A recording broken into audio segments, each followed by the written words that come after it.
Okay, let's take a look at a tangent identity now. So we've got the sum and difference formula for tangent at the top.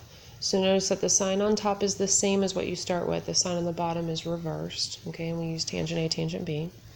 And let's say that we want to find the exact value of tangent pi over 12. Okay, now we don't have that on the unit circle, so we've got to find two other angles that would give us that combination. So sometimes this takes a little bit of playing around, but when you see 12, you should think 4 and 3 usually, because 4 times 3 is 12.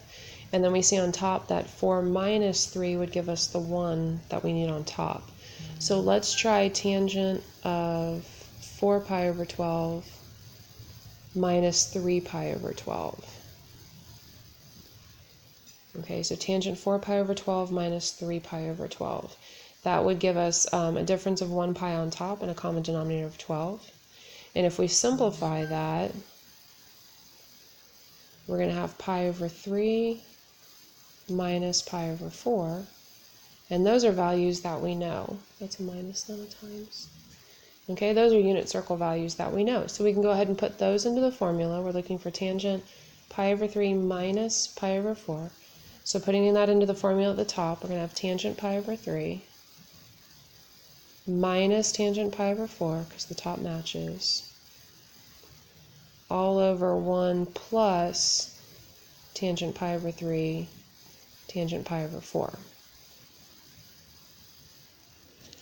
Okay, so now putting in those unit circle values that we know, tangent pi over 3 is square root of 3, tangent pi over 4 is 1, and then we've got 1 plus square root of 3 times 1 would be square root of 3. Okay, now we need to rationalize this denominator, and to rationalize a square root term like that, we're going to need to use the conjugate. So we do 1 minus square root of 3 on top and bottom. Okay, because that's going to give us a difference of 2 squares on the bottom, which is going to get rid of that square root.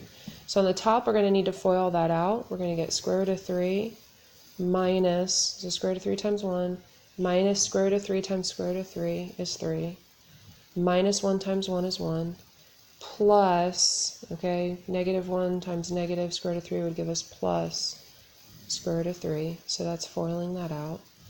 And then on the bottom, we're going to have the difference of 2 squares. So that's 1 squared minus square root of 3 squared, or of course you can FOIL that one out as well. Okay, so on top we've got 2 square root of 3 minus 4. And on the bottom we've got 1 squared is 1 minus square root of 3 squared would just be 3. So we've got 2 square root of 3 minus 4 on top still. And on the bottom we've got 1 minus 3, that's negative 2. And then you can cancel this or break it up into two different terms, however you want to think about it. But the first term is going to be 2 over 2 is 1. So we get negative square root of 3 for the first term. And then the second term is negative over negative, that's positive. 4 over 2 will give us positive 2. Okay, or if you'd rather write it out, you can break it up as 2 square root of 3 over negative 2 minus 4 over negative 2, or plus negative 4 over negative 2, either way. So that gives us negative square root of 3 plus 2. Okay, so there's our exact answer. And these two things should be the same. And remember, you can always check them on the calculator. If you put tangent pi over 12 in the calculator, and you put negative square root of 3 plus 2 in the calculator, or 2 minus square root of 3 might be a little bit easier, those two decimals should be the same. The decimal isn't the exact answer, but you can check it, because if the decimals match, then you should have the right answer.